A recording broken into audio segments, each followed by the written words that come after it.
जय हिंद दोस्तों। आज हम how to analyse a stock यानी कि शेयर का विश्लेषण कैसे करें, इस टॉपिक पर बातचीत करेंगे। जनरली इस टॉपिक से पहले हमें इन्वेस्टमेंट शुरू करने से पहले 6 चीज़ें जानना ज़रूरी है।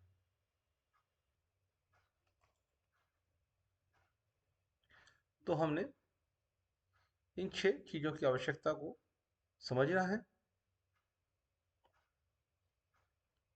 इमरजेंसी फंड बनाना है, तो जॉब लगते ही फर्स्ट 6 मंथ का इमरजेंसी फंड बनाएं।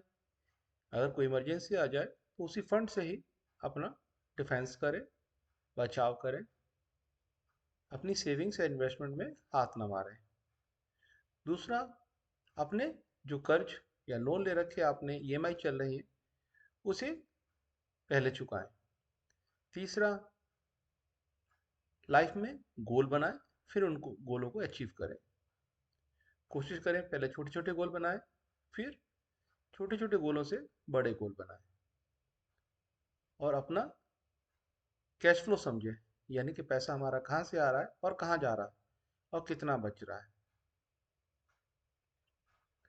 अपना नेटवर्थ ट्रैक करें, यानी आपके पास इन हैंड कितना कैश है, बैंक में क्या है, और क्या क्रेडिट होना है आपके पास और क्या डेबिट होना है।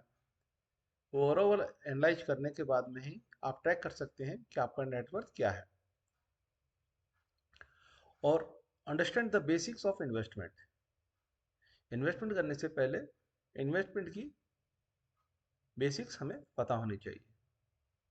चलिए हम बात करते हैं how to analyse a stock, यानी किसी स्टॉक को कैसे एनालाइज करें। किसी स्टॉक को एनालाइज करने के लिए फंडामेंटल एनालिसिस और टेक्निकल एनालिसिस दो मुख्य तरीके हैं। फंडामेंटल एनालिसिस में कंपनी के बिजनेस, उसका वित्तीय स्वास्थ्य, जैसे कि उसमें इनकम, प्रॉफिट और लोन, मैनेजमेंट और उस बिजनेस के बारे में गहरी जानकारी का मूल्यांकन किया जाता है। वहीं टेक्निकल एनालिसिस में शेयर की कीमत की चार्ट, ट्रेडिंग वॉल्यूम जैसे कारकों को देखकर भविष्य के मूल्य की दिशा का अनुमान लगाया जाता है, जिसमें सपोर्ट और रेजिस्टेंस जैसे इंडिकेटर्स का उपयोग किया जाता है। अब हम बात करेंगे फंडामेंटल एनालिसिस की। कंपनी के शेयर्स का फंडामेंटल एनालिसिस दो तरीके से किया जाता है। एक टॉप डाउन अप्रोच होता है और दूसरा दूसरा बॉटम अप अप्रोच होता है। टॉप डाउन अप्रोच का मतलब है, इस एनालिसिस में सबसे पहले कंपनी किस देश से है, उस कंट्री की इकोनॉमी कैसी है, और फिर उस सेक्टर का एनालाइज किया जाता है, और फिर अंत में उस सेक्टर में से किस कंपनी का चयन करना है उसे एनालाइज किया जाता है। फिर बॉटम अप अप्रोच,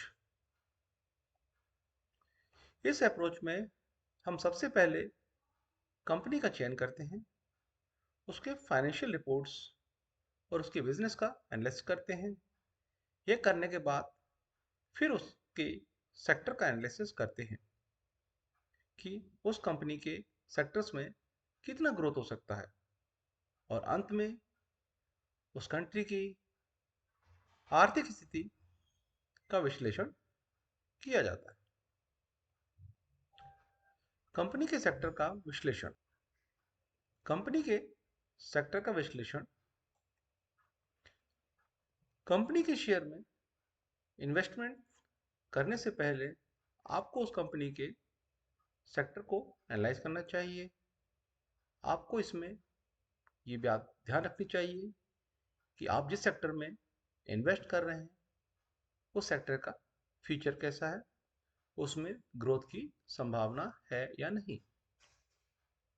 हर सेक्टर में कई प्रकार के उतार चढ़ाव होते हैं। आपको ये बारीकी से एनालाइज करना होगा कि आप जिस सेक्टर में इन्वेस्ट करना चाहते हैं अभी वह सेक्टर किस स्टेज पर है और उस सेक्टर में कितना रिस्क है। कुछ ऐसे सेक्टर भी हैं जिन्हें साइक्लिक सेक्टर कहा जाता है। इस सेक्टर में ग्रोथ एक निश्चित समय पर होती है, उसके बाद ये सेक्टर में ग्रोथ स्लो हो जाती है।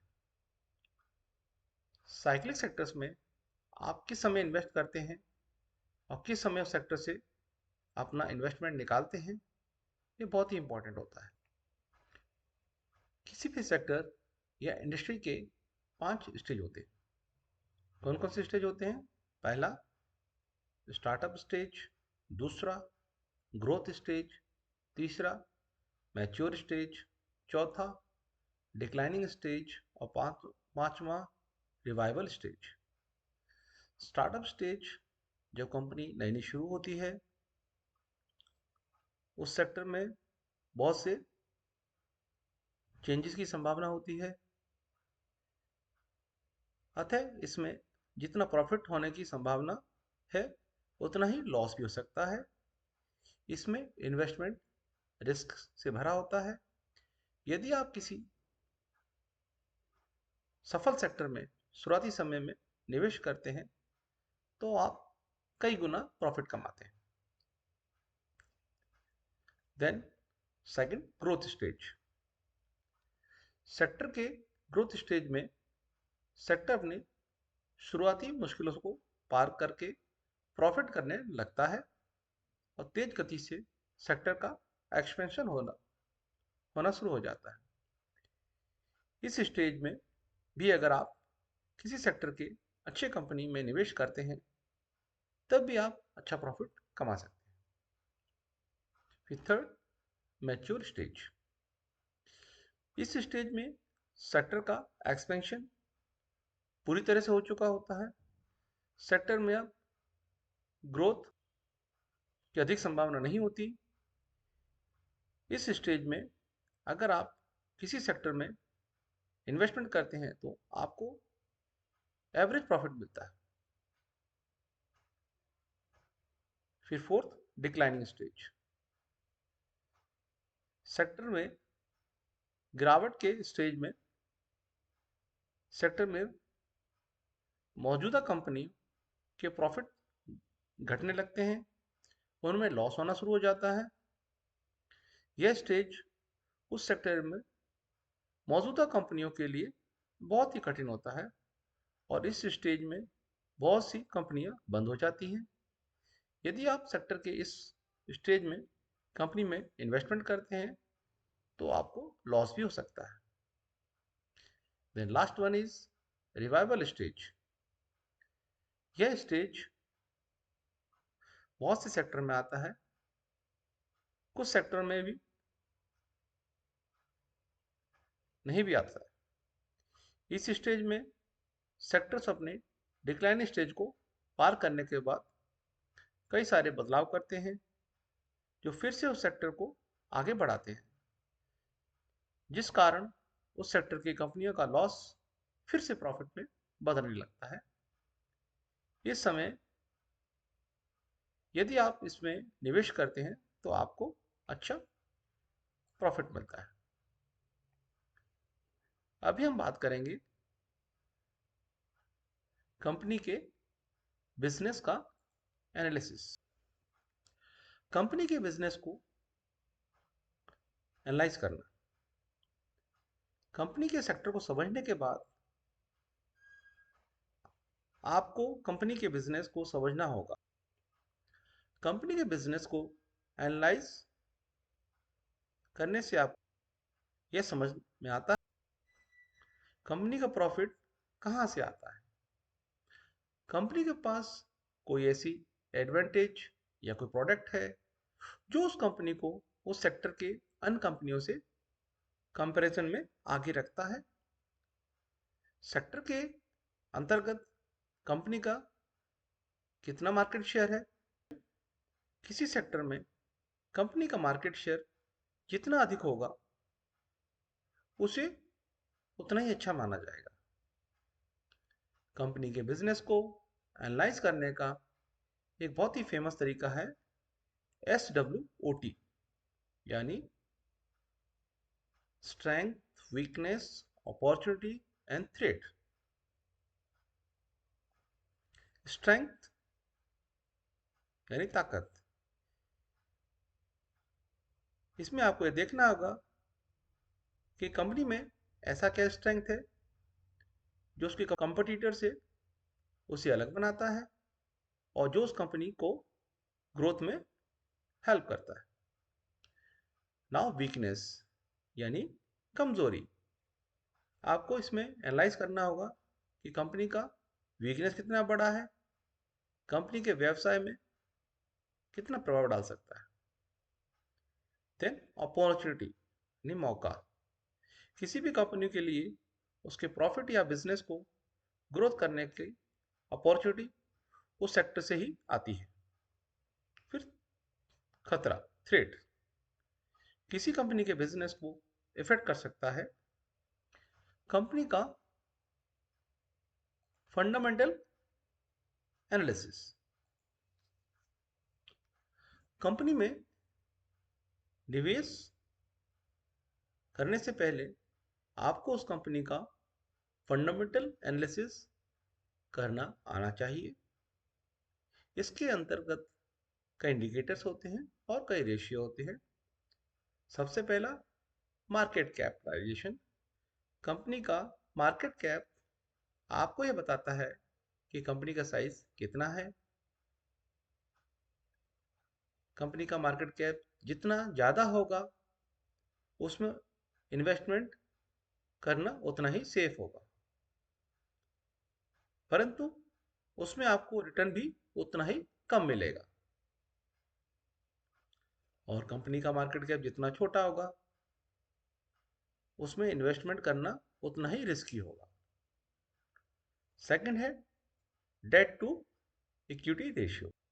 डेट टू इक्विटी रेशियो से आपको यह समझने में सहायता होती है कि कंपनी के ऊपर उसके इक्विटी की तुलना में कितना कर्जा है। कंपनी के ऊपर जितना डेट होगा उतनी ही उसकी ग्रोथ कम होगी। कंपनी का डेट इक्विटी रेशियो जितना कम होता है उसे उतना ही अच्छा माना जाता है और उस कंपनी में ग्रोथ की संभावना उतनी ही अधिक होती है। Now cash flow. कंपनी में निवेश करने के पहले आपको उस कंपनी के कैश फ्लो को समझना जरूरी है। आपको हमेशा वैसे ही कंपनी में निवेश करना चाहिए जिसका कैश फ्लो पॉजिटिव हो, निरंतर बढ़ रहा हो, क्योंकि हो सकता है कि कंपनी का सेल्स और प्रॉफिट निरंतर बढ़ रहा हो परंतु उस कंपनी को उसके सेल्स के बदले कैश नहीं मिल रहा, जिसके कारण कंपनी के लिए बिजनेस करना और ग्रोथ करना मुश्किल हो रहा। नाउ पी रेशियो यानी price to earning ratio. P ratio दिखाता है कि कंपनी महंगी है सस्ती। अगर हाई पी होगा तो शेयर महंगा होगा, ओवर वैल्यूड होगा, और अगर लो पी होगा तो शेयर सस्ता होगा, अंडर वैल्यूड होगा। इसको कैसे एनालाइज करते हैं? अगर किसी कंपनी का पी 5 से लेकर 15 है तो वो वैल्यू स्टॉक है, और अगर 15 से 25 है तो वो कंपनी स्टेबल है, और 25 से 50 है तो उस कंपनी में हाई ग्रोथ की संभावना है, और 50+ है तो हाई एक्सपेक्टेशन है। पी का फॉर्मूला क्या है? Share price upon earning per share.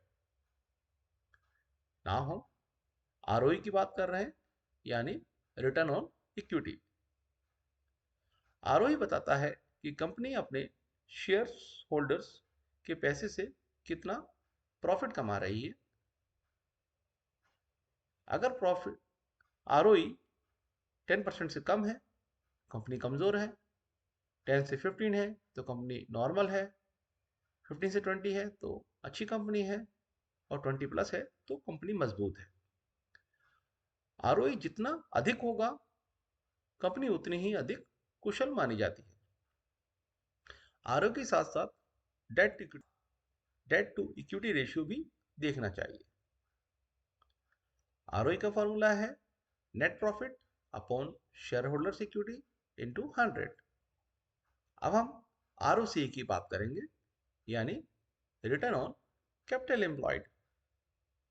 ROC एक बहुत ही महत्वपूर्ण फाइनेंशियल इश्यू है जो बताता है कि कंपनी अपने कुल लगा कैपिटल से कितना प्रॉफिट कमा रही है। आरओसी बताता है कि कंपनी ने कुल कैपिटल पैसे से इक्विटी प्लस लोन से कितना परसेंटेज रिटर्न कमाया। अगर आरओसी 10% से नीचे है तो कमजोर प्रदर्शन है, और 10 से 15% है तो नॉर्मल है। 15 to 20% है तो अच्छी कंपनी है, और 20 प्लस परसेंटेज है तो कंपनी मजबूत है। आरओसी को हमेशा पिछले 5 से 10 साल के ट्रेड के साथ देखा जाता है। आरओसी का फॉर्मूला है ROC equal to EBIT upon capital employed into 100। अब आ गया ईपीएस, यानी अर्निंग पर शेयर। ईपीएस बताता है कि कंपनी पर शेयर कितना प्रॉफिट कमा रही है।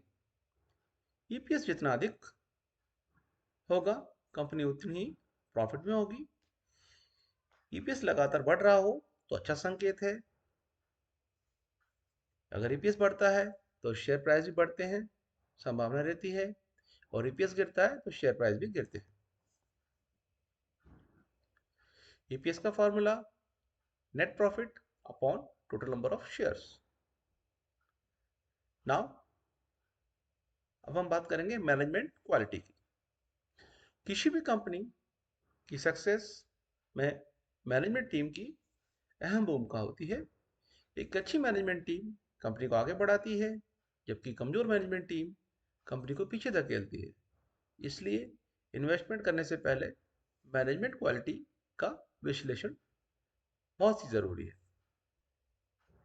इसमें एक्सपीरियंस एंड एक्सपर्टीज, मैनेजमेंट को बिजनेस का कितने वर्षों का अनुभव है, उसके पास टेक्निकल और रणनीतिक कितना ज्ञान है, क्या वे कठिन परिस्थिति में सही निर्णय ले सकते हैं।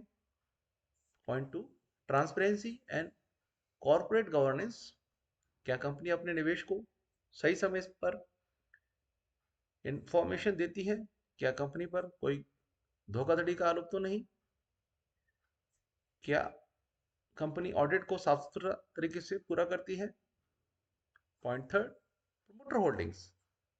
प्रमोटर्स की शेयर होल्डिंग्स ज्यादा होने का मतलब वे कंपनी पर भरोसा करते हैं। प्लेस शेयर्स, प्रमोटर्स ने क्या अपने शेयर बैंक में गिरवी रखे हैं। ज्यादा प्लेस शेयर्स जोखिम अधिक हो जाता है। अच्छी कंपनी आमतौर पर शेयर गिरवी नहीं रखती। कैपिटल एलोकेशन स्किल्स, क्या कंपनी अपनी पूंजी सही जगह निवेश कर रही है। गलत निवेश करेगी तो मुनाफा कम होगा और डेट अधिक होगा। सही ग्रोथ के लिए सही निवेश होगा तो ग्रोथ तेज होगी।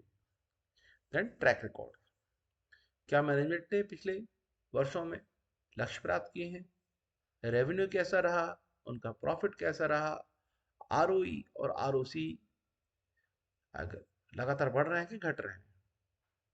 Point number 7, vision and future strategy, क्या मैनेजमेंट के पास स्पष्ट विजन है, क्या वे नए अवसरों की पहचान कर इनोवेशन करते हैं, एक्सपेंशन की रणनीति बनाते हैं।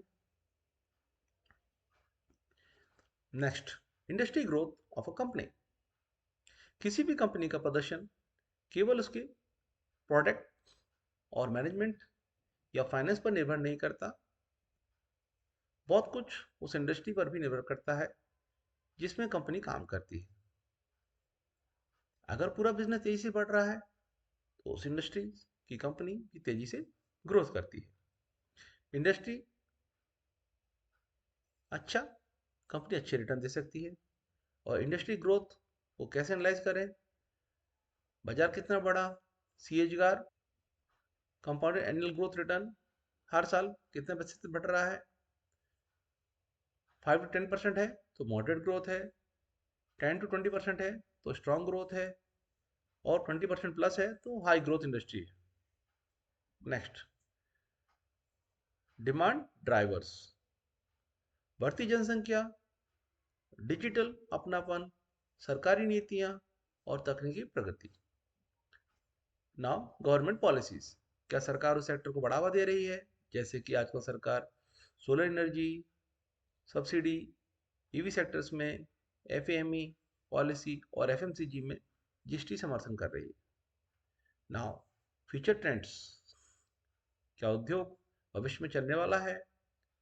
जैसे artificial intelligence, automation, renewable energy, online retail. Next, market position of a company.